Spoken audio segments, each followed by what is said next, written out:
everybody, how are you? It's Patricia Hanbidge, or Patty Plant, your horticulturist and my favorite helper, Little Green Sprout. Right? So welcome, thanks for joining us. Today, we're still planting. It's the end of July and here we are. Anyway, today we're going to plant up a wire planter. Uh, Beautiful steel planters lined with coconut coir. And I guess I have a little story to tell you. And these used to be my mom's. And this weekend we're having a garden party in honor of my mom, Ruth Ann Hanbidge, who was a great gardener. And we're getting all ready in the garden. And these were her planters. And every summer she used to plant begonias. So I've still got some begonias from months ago that we're going to use to plant up in this planter. But she always had them hanging on her fence, and it's nice to get that vertical element into your landscape. And the only way you get color in the landscape is to either hang something on the fence or use shrubs that have colored bark, colored blooms, that kind of thing. So first off, every few years, depending on where you live and how exposed your planters are, you have to redo the lining. So um, this year was the year to redo the lining. So instead of buying the inserts that fit certain planters, these are kind of an oddball size. So I bought a roll of coconut coir, and coconut coir comes from the outer part of the coconut. So we like to eat the inner part, right? Yes, and it's very, very good. But the outer part of the coconut is basically a waste product. So you think, wow, hey, that's great. You know, sustainability and products that you can use that are basically not used for anything else. But unfortunately, where the coconuts grow isn't where we are. So we're, moving this product around the world. So unfortunately, if you think about all the parameters of actually using a waste product, it's sometimes not the most sustainable choice. So this planter is about 30 inches long. We already planted up the other one that is twice as large. And they're, of course, meant to hang on the fence. So as you can see, it's lined with the coconut coir. There's a couple little hangers here on the back that, hang on some pretty heavy-duty hooks. Where's the other one? Hiding. Oh, there it is, right there. So this planter hangs on the fence, and this is the back side. This is the front side, so a bit of a challenge because it's an odd shape to line. So what I did to line it with the coconut coir is basically turn the planter upside down and put the roll of coir over top to kind of get the basic shape, and then I cut it appropriately and wired it into place. You can use a darning needle and sisal twine or whatever it is. I like to leave a bit of a lip because this coconut fiber, although it's soaks up a lot of moisture, it does break down, and anytime you're hanging something, it's nice to have a little bit of a buffer zone because your media comes out when you water vigorously and those kind of things too. So anyway, I'm going to get you to get this filled up with soil. And I'll talk a little bit more about coconut coir and the whole process. So, by the way, you're getting to be a pro at mixing media.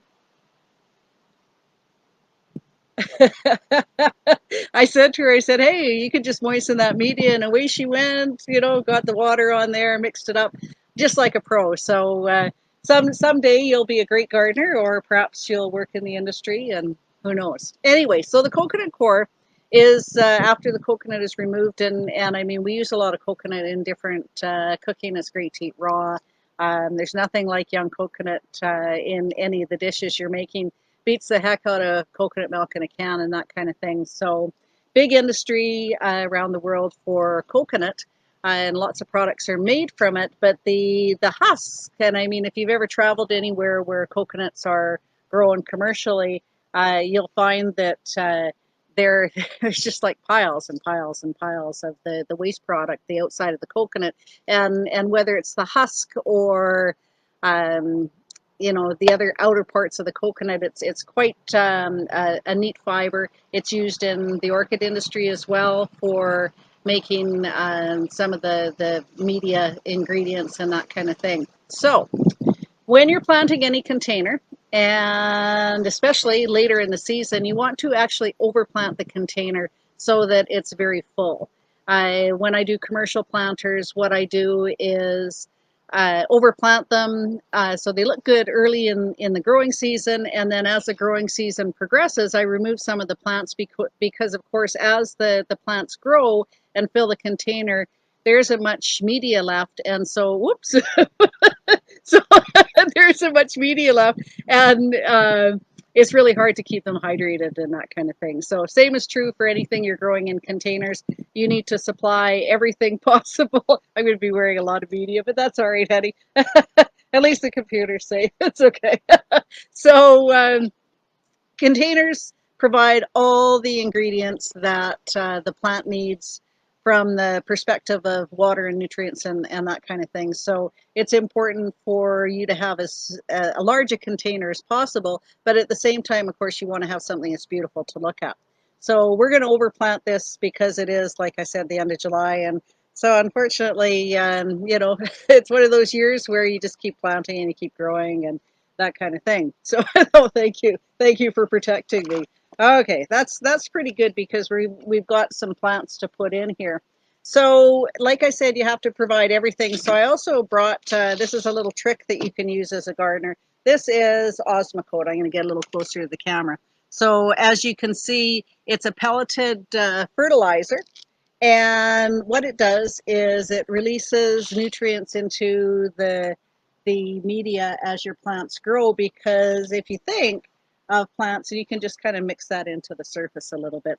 So there's a recommended amount, but I've been using these products for so long that yeah, I sprinkle a little bit on the soil. And horticulture isn't exactly an exacting science in most cases. The plants will use what they do, and this is 13 13 13. There's also an Osmocote that's 777, meaning 13% nitrogen, 13% phosphorus, and 13% potassium, plus all the micronutrients if it's a complete fertilizer. So plants need macronutrients and plants need micronutrients. So macronutrients means, of course, nutrients that are needed in larger amounts.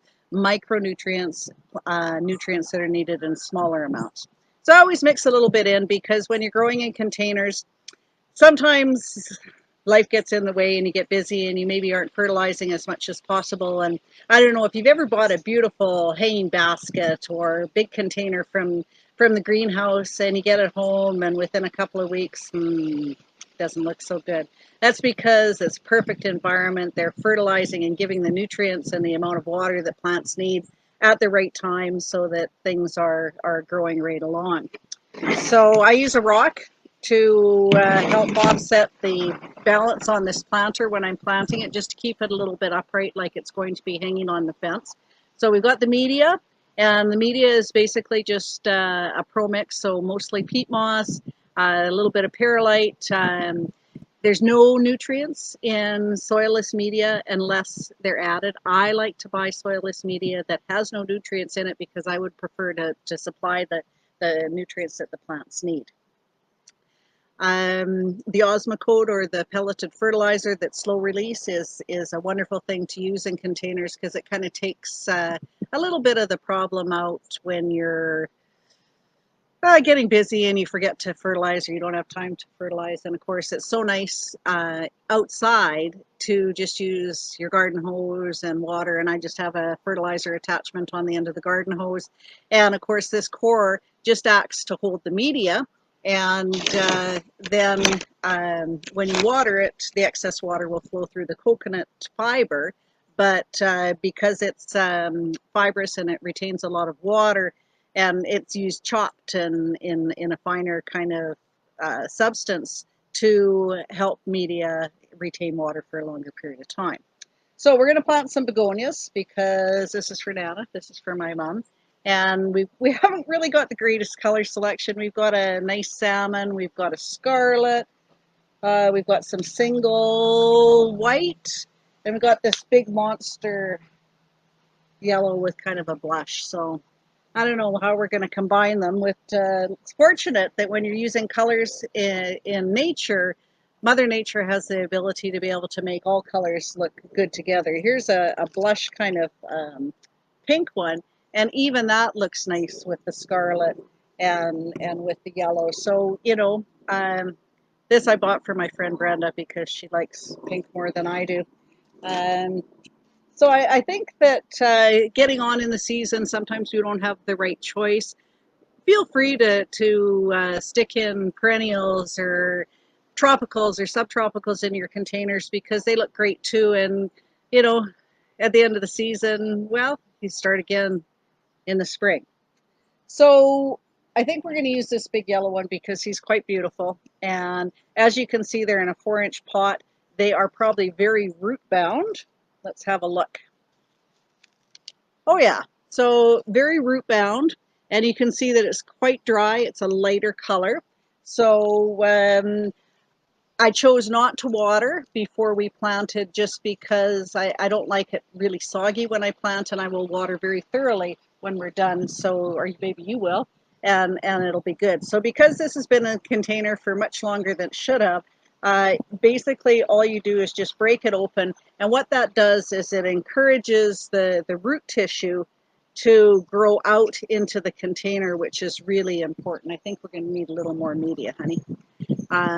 So isn't that beautiful? Look at that. And of course, hanging on a fence and it'll droop over. You can go ahead and fill it up a little more because it does pack down. So we want to make sure, and some on the other side too. Yeah. So isn't that beautiful? So I don't know what we should mix with this. Maybe this nice salmon color. That's pretty nice together. It kind of brings out the salmon. Maybe let's use some of this one. This one isn't quite as root bound. I'm actually quite surprised that these are still alive at this point because, like I said, I bought them quite some time ago. So I guess I was doing a little bit of procrastination. Just gonna shove that rock under there a little bit. Beautiful. A little bit more right up here. Yeah, just dump it. You bet. Perfect. I don't know how fortunate you are, but I feel quite fortunate to have my little sprout assistant here who assists in everything that is going on. So what do you think? Should we put this one in? It's kind of a little pinky. We've got some double white here that's quite pretty. There's a double white. That's quite gorgeous. And these, of course, are going to be placed in a shady location. Here's a single white with dark colored leaves. What do you think? What should we put in next? The dark colored leaves. The dark colored leaves? And how about this little guy here? We've got this one that I could put in here as well because the other planter has one of these. So let's add this little guy too. So of course this is in a 6-inch pot because I was kinder to it and repotted it. So we're just going to put this little guy right in here. Important when you're planting to really ensure that you've got, you know, the roots firmly pressed down into the soil. And you said you wanted the dark colored white one on the side, this side, this side. All right. Like I said, with Mother Nature, it's quite wonderful because you can put all sorts of different combinations of plants together and they look quite splendid. Okay, I think we need a little more media over on this side there. Little sprout. What do you think? Coming along? Thank you for letting me pour it. I didn't have to wear it. A little bit more. Got to make sure that because as you water a container, the media will settle down as you water. So it's important to, thank you very much, to make sure that it's not packed to the point of concrete, but that the roots are firmly in touch with the media so that when you water, there's no problem. And a little bit more on that side over there. What do you think? That's starting to look pretty nice. Sorry, I'm just going to have a look what it would look like on the fence. And of course, as it grows throughout the growing season, it will fill in quite nicely.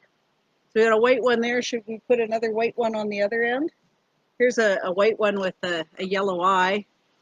Quite pretty. What do you think? Should we put that one in? Yeah. I'm going to get you just to hold this container because I'm being a little vigorous. You got her?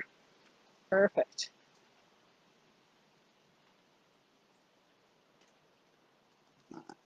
Just need to get them in there. I'm truly amazed that these begonias are in as good a shape as they are, because they've been in these poor little pots for a very long time. Okay, let's put a little more media in the end, and we're going to put 2 more little begonias in. And yeah, right here. Perfect. That's great. You want to make sure that the media is below that little lip, because we want to be able to water without having, a mud cascading slide as well. So what do you think? Got a little scarlet one. Put it over on the left here with this one. Let's pop it right in here. Wow. Like I said, we're overplanting. And we've got another salmon one.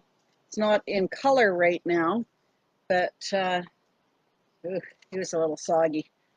We'll pop him in here, and we're going to have a beautiful riot of color. Won't that be pretty? All right. They don't have a lot of scent, do they? So anyway, come on over here, little sprout. There we go. What do you think? Can you see?